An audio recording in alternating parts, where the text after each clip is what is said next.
Hello and welcome to an update of my July budget. I know that we're very near the end of the month, but I still wanted to get this out there. As I mentioned in my original July budget with me, July was a very unknown month for us, paycheck-wise, especially with my husband's paycheck. Well, I thought it was exclusively with my husband's paycheck, but a few other things have changed as well, and so I just wanted to go over where we are a little bit over halfway through July. So really, let's just jump right into this. So first of all, I decided that I'm not going to actually update what we budgeted.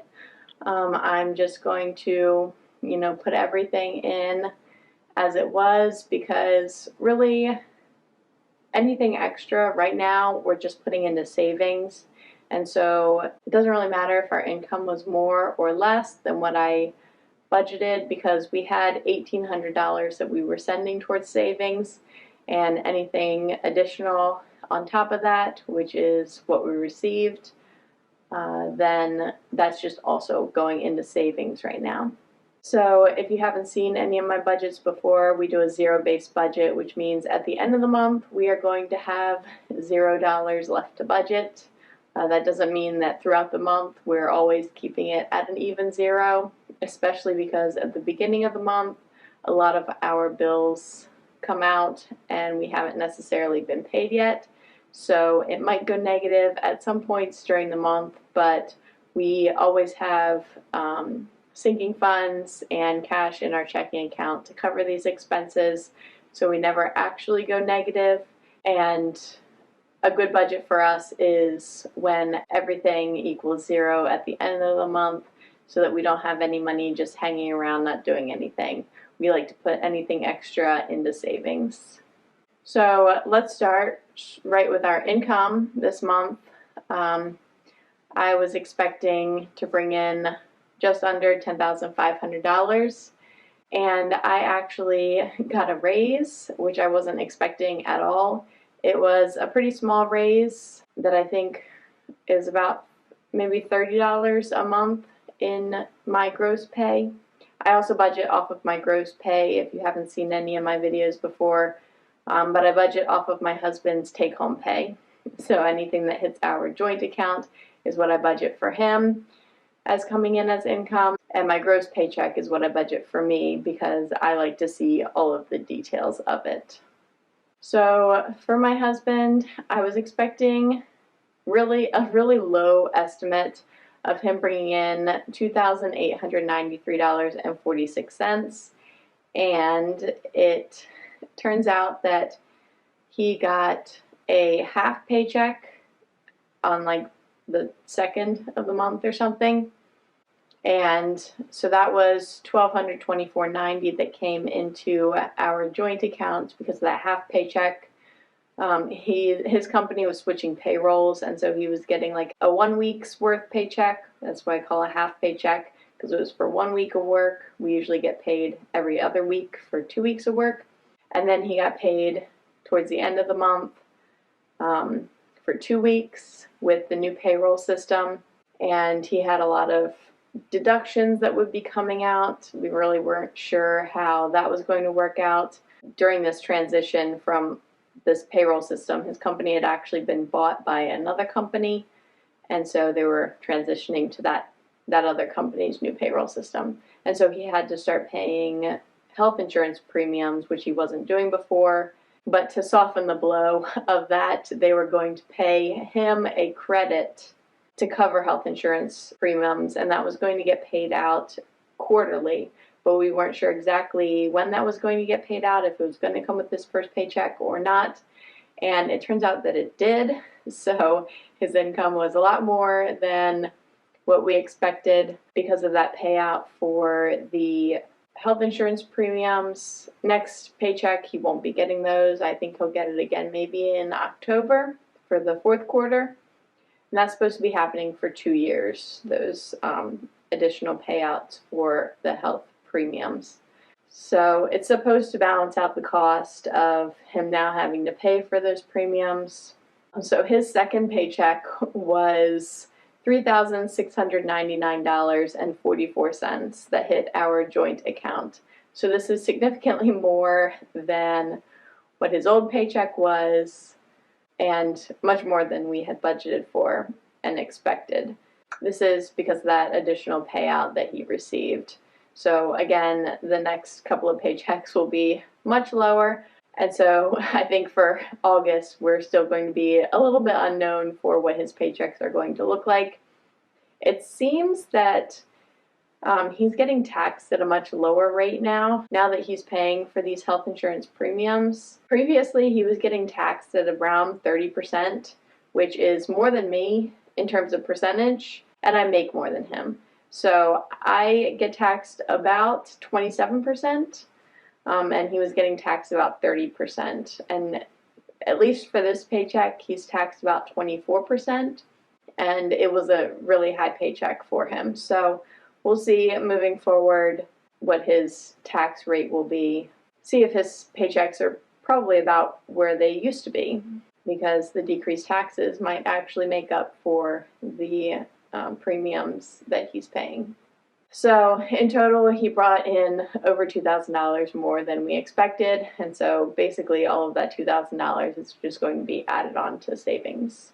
Next, we had some interest come in. These are on our regular checking accounts. That was 6 cents in total that we got from 2 accounts. I have these 2 accounts that pay interest in the middle of the month, and my high yield savings account pays interest at the end of the month. So we have a tiny bit of interest now, and then we'll get a lot more at the end of the month. We didn't get any other rewards, refunds, or other income. We weren't really expecting any.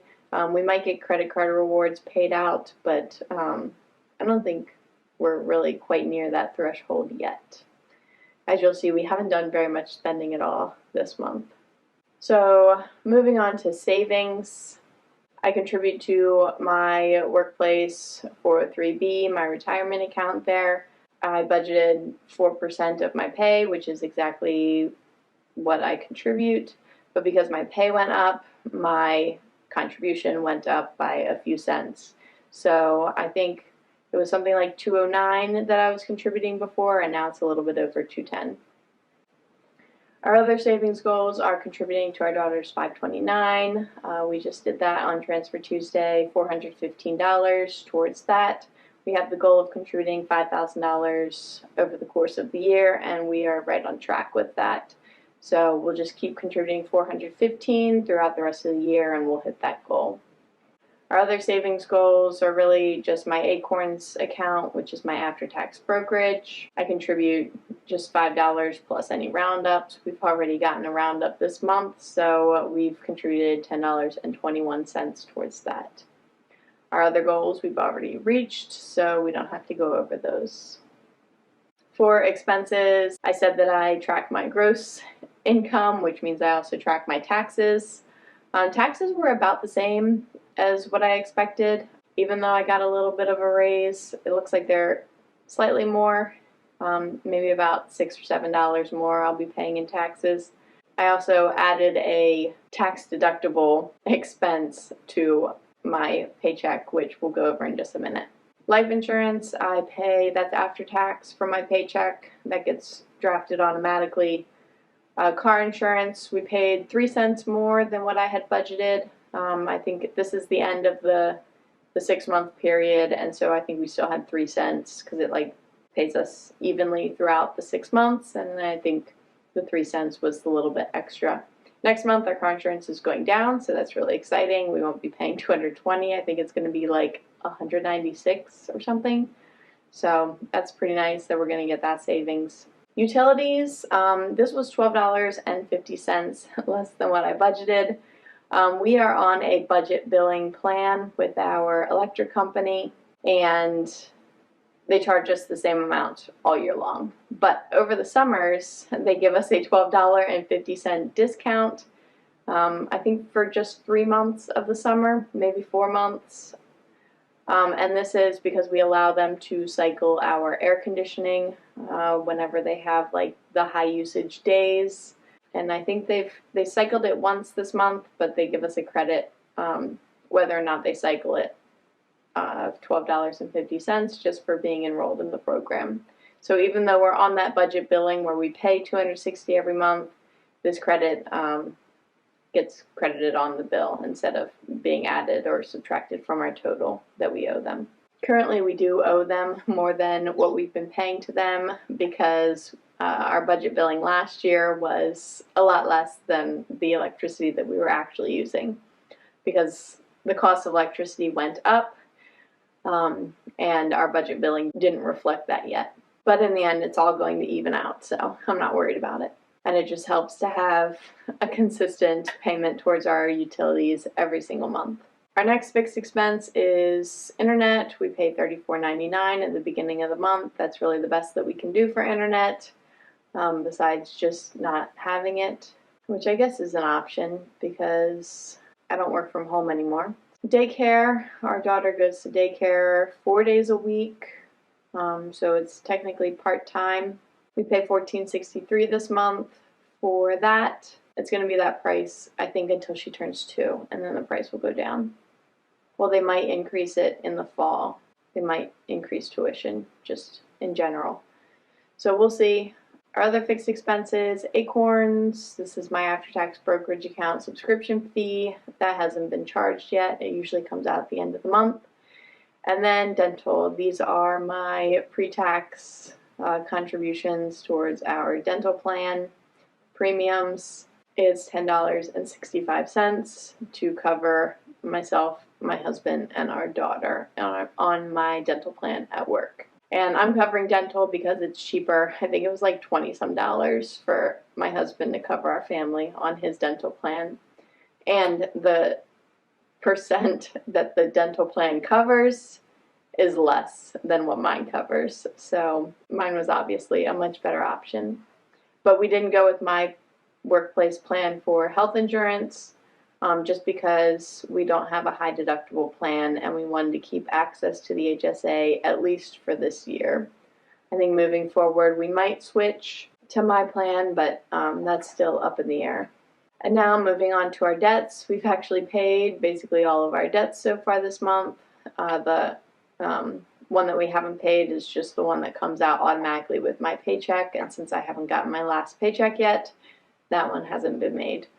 But we paid our mortgage. That's $2,630, and that includes escrow. I'm thinking of getting escrow removed. They just paid our property taxes for the year, and I also got the property tax bill, and I was looking at it, and we're on like a semi-annual payment, so we pay twice a year.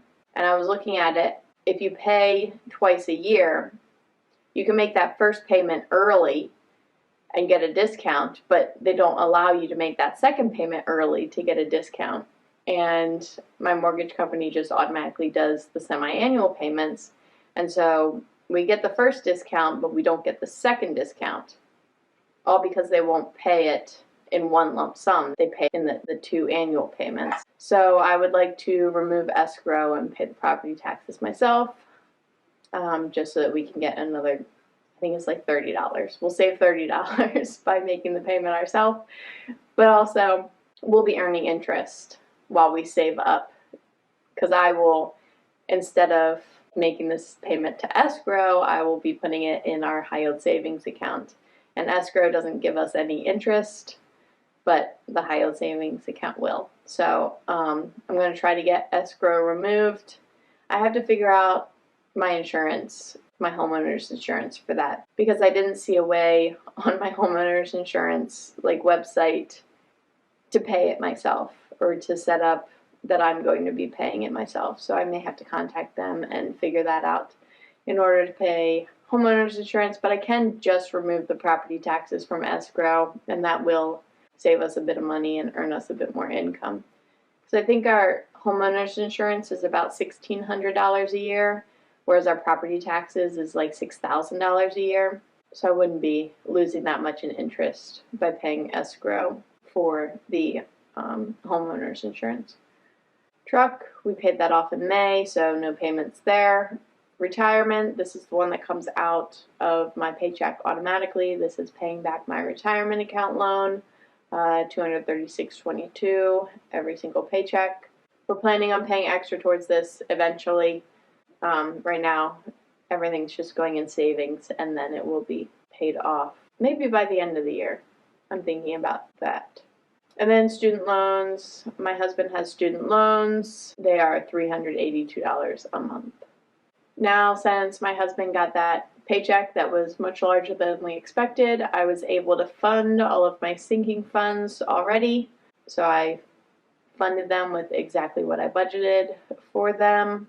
Some of them are still negative, so we have to work on contributing more to those. Really, it's only two right now. Health and baby are the only negative ones right now. So that's actually pretty good.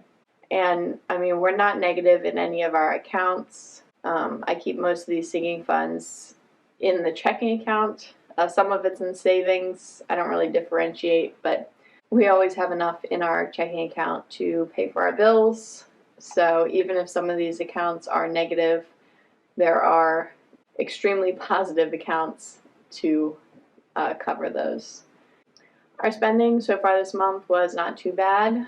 We spent $21.68 in home so far, and that was on gas for the lawnmower. If my husband is filling up his truck and also buying gas for the lawnmower, I usually call it car and gas. But if he was exclusively filling up the gas cans for the lawnmower, so I put it under home. For groceries, we've only spent $72.74, which is really good. Just a few small trips here and there. We are getting the CSA every single week, which is really nice. We've been getting so many vegetables. It's actually been getting a little bit hard to keep up with all of the vegetables that we're getting, but it's been really nice to eat a lot of fresh vegetables and try to get creative with the meals that we're making so that we use up the CSA vegetables. For car and gas, we've spent $121 so far. My husband started using this account to pay for gas. Previously, only I was using the joint account, but in July we started with him using the joint account as well. Oh, that was another change that I don't know that I mentioned recently.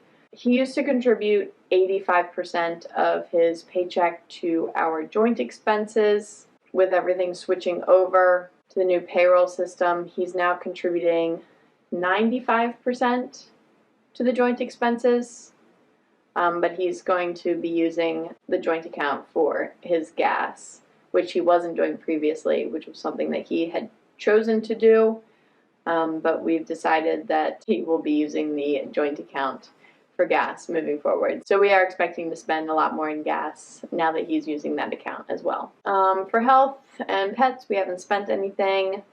For our daughter, we spent $17.59. That was on some clothes at the thrift store on the 4th of July. They were having a nice big sale, which is the best time for us to go to our thrift store because almost everything is half off, and so we get basically anything we want for $1 or $2 or less. And then the only other spending we did this month was in restaurants.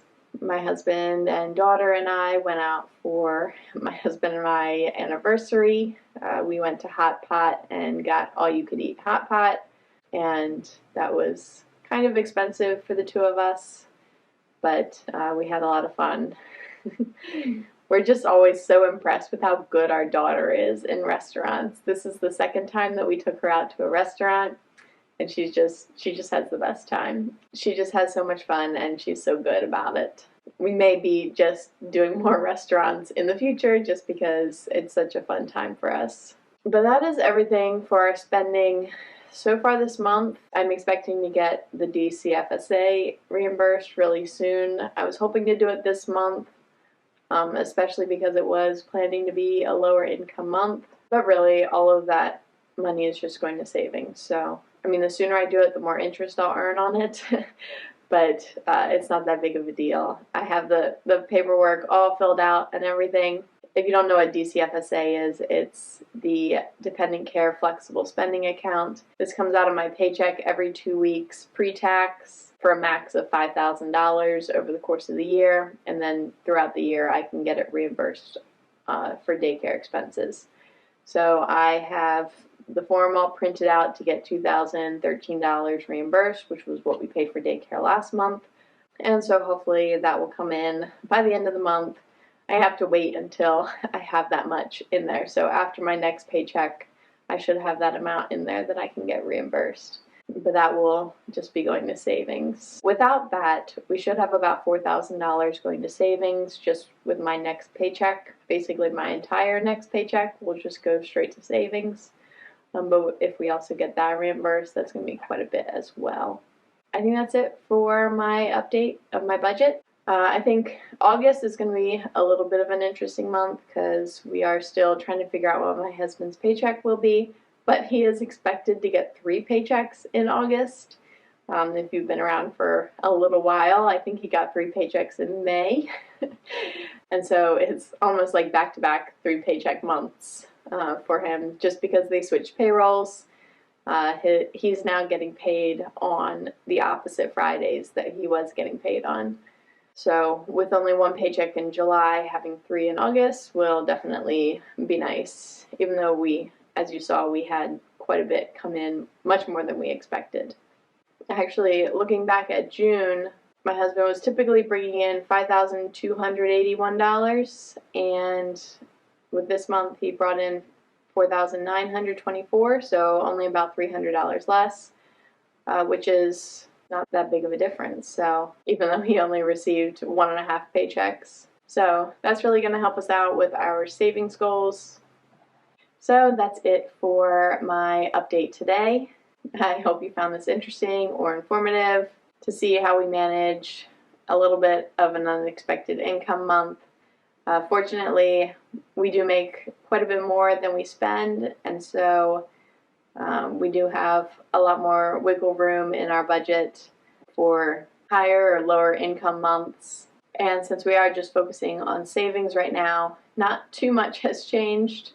We're just putting a little bit more in our savings account than what we had planned. So let me know how your July is going, and if you have any questions about how I budget, then I would love to answer them for you. And if you're interested in seeing more of my family's journey, then I would love to have you subscribe and follow along. Thank you for being here.